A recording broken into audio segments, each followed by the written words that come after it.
Hi friends, எல்லாருக்கும் வணக்கம். நாமனி நச்சுவைக்கு உங்களை அன்போடு வரவேற்கிறேன். இன்றைக்கி நம்ம சேனலில் நீங்கள் பார்க்க போகிற வீடியோ என்ன அப்படின்னு பார்த்தீங்கன்னா, ஒரு ஸ்நாக்ஸ் ரெசிபி தான். இந்த ஸ்நாக்ஸ் பார்த்தீங்க அப்படின்னா ரொம்ப சீக்கிரமாக செஞ்சு முடிச்சிடலாம். அதே மாதிரி இதில் காரம் இனிப்பு ரெண்டுமே இருக்குது. ஒரு பொருளை வச்சு இது ரெண்டுமே எப்படி பண்ணுறது அப்படிங்கிறத பார்க்க போகிறோம். எப்போவுமே நம்ம ஸ்நாக்ஸ் அப்படின்னா ரொம்ப இன்ஸ்டண்ட்டாக செய்யக்கூடிய ஒரு ரெசிபி தான் நம்ம விருப்பப்படுவோம். அந்த மாதிரி தான் இந்த ரெசிபியும். இதில் நம்ம எதில் பண்ணியிருக்கோம் அப்படின்னு பார்த்தீங்கன்னா கார்ன்ஃப்ளாக்ஸில் தான். கார்ன்ஃப்ளாக்ஸை வச்சு நம்ம ஒரு ஸ்வீட்டு ஒரு காரம் ரெண்டு எப்படி பண்ணுறது அப்படிங்கிறத பார்க்கலாம். அதுக்கு ஃபஸ்ட்டு பார்த்தீங்க அப்படின்னா நம்ம கார்ன்ஃப்ளாக்ஸு தேவையான அளவு எடுத்துக்கலாம். நான் இன்றைக்கி கிட்டத்தட்ட ஒரு 1/2 kg அளவு கார்ன்ஃப்ளாக்ஸ் எடுத்திருக்கேன். இதில் வந்து நான் ஸ்வீட்டு காரம் ரெண்டுமே பண்ணுறதுனால இவ்வளோ எடுத்துட்டோம் அப்படின்னா 1/4 kg நம்ம டிவைட் பண்ணிவிட்டு ரெண்டுமே செஞ்சுக்கலாம். முதல்ல இந்த கார்ன்ஃப்ளாக்ஸை நம்ம ஆயிலில் ஃப்ரை பண்ண போகிறோம். நிறைய பேர் கார்ன்ஃப்ளாக்ஸ் மிக்சர் சாப்பிட்ருப்பீங்க. நான் இன்றைக்கி வந்து அதுலேயே ஒரு வகை ஸ்வீட் வந்து டிஃப்ரெண்ட்டாக செஞ்சு காட்ட போகிறேன். இது ஃப்ரை பண்ணுறது பார்த்தீங்க அப்படின்னா எண்ணெயில் போட்டோன்னே அப்பளம் மாதிரி சீக்கிரமாக பொரிஞ்சு வந்துடும். அதிக நேரம் இருக்கணும் அப்படிங்கிற அவசியம் இல்லை. அதுக்காக இப்போ நான் வந்து எண்ணெய் காய வச்சுருக்கேன். எண்ணெய் காஞ்ச எண்ணெயில் கொஞ்சமாக போட்டுட்டு எண்ணெய் காய்ச்சிச்சான்னு செக் பண்ணி பாருங்கள். இப்போ நல்லா பொரிஞ்சு வந்துருச்சு. இப்போ எல்லாத்தையுமே நம்ம போட்டு இந்த மாதிரி பொரித்து எடுத்துக்கலாம். பாருங்கள், எண்ணெய்க்குள்ளே போட்டோன்னே அப்படியே பூ மாதிரி மலர்ந்து வந்துருச்சு. ரொம்ப இன்ஸ்டண்ட்டாக நம்மளுக்கு ஒரு மிக்சர் தேவை அப்படின்னா கண்டிப்பாக அதை நீங்கள் ட்ரை பண்ணி பார்க்கலாம். இதுக்கு எண்ணெய் காஞ்சால் மட்டும் போதும். நம்ம சீக்கிரமாக போட்டு நல்லா பொரித்து எடுத்துடலாம். இதே மாதிரி இப்போ நான் வச்சுருக்கிற எல்லாத்தையுமே ஃப்ரை பண்ணி எடுத்துக்க போகிறேன். இது பொரிச்சு எடுக்கிறதுக்கு நல்லா ஆயிலில் நம்மளுக்கு எவ்வளோ குவான்டிட்டி பிடிக்குமோ அந்த அளவுக்கு போட்டு பொரித்து எடுத்துக்கோங்க.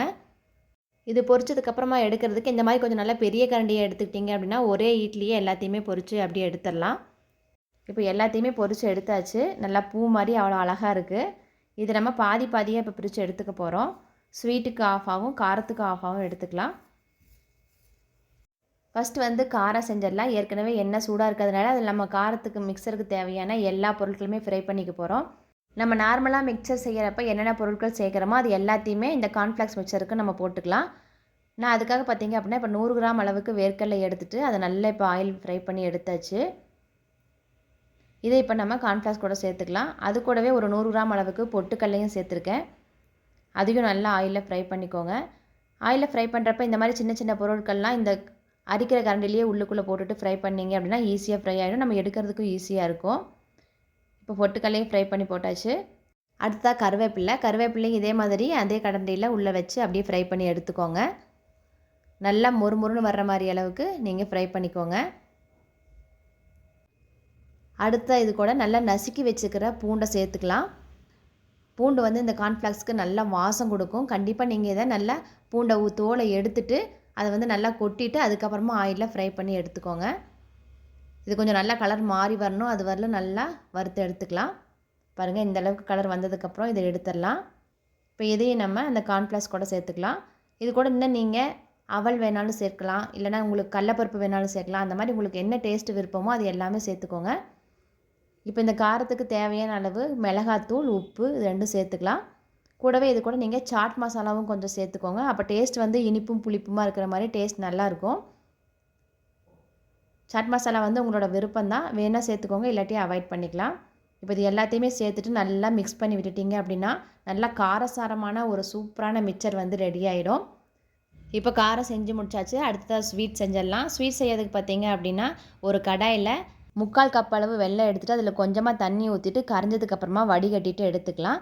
இதில் எவ்வளோ வெல்லம் எவ்வளோ கார்ன்ஃப்ளாக்ஸ் அப்படின்னு பார்த்தீங்கன்னா ஒரு 3/4 கப் அளவுக்கு வெல்லம் எடுத்தீங்க அப்படின்னா அது நல்லா பொரிச்ச கார்ன்ஃப்ளாக்ஸ் அதே கப்பில் 1 கப் அளவு எடுத்தீங்க அப்படின்னா கரெக்டாக இருக்கும். வெல்லத்தை வடிகட்டிட்டு நம்ம அதே கடாயில் சேர்த்துக்கலாம். முக்கியமாக இந்த ஸ்வீட் செய்கிறதுக்கு பார்த்தீங்க அப்படின்னா வெல்லம் வந்து பாகுப்பதம் கரெக்டாக எடுத்தீங்க அப்படின்னா கரெக்டாக வந்துடும்.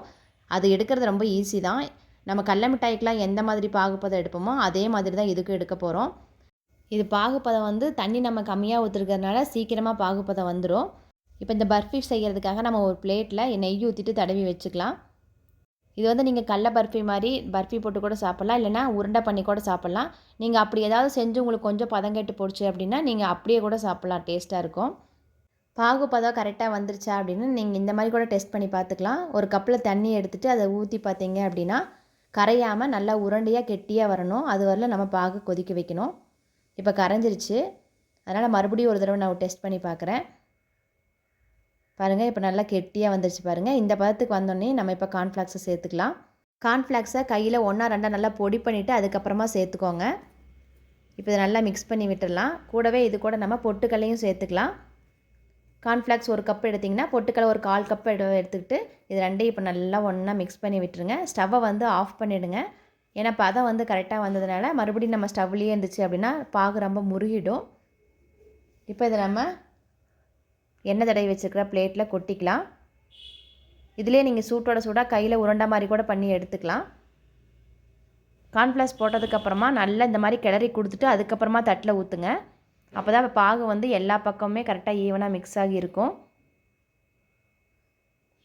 இந்த மாதிரி பிளேட்டில் ஊற்றுனதுக்கப்புறமா நல்லா செட் பண்ணி விட்டுருங்க. நல்லா செட் ஆச்சு அப்படின்னா தான் பர்பி வந்து கரெக்டாக நம்மளுக்கு கிடைக்கும்.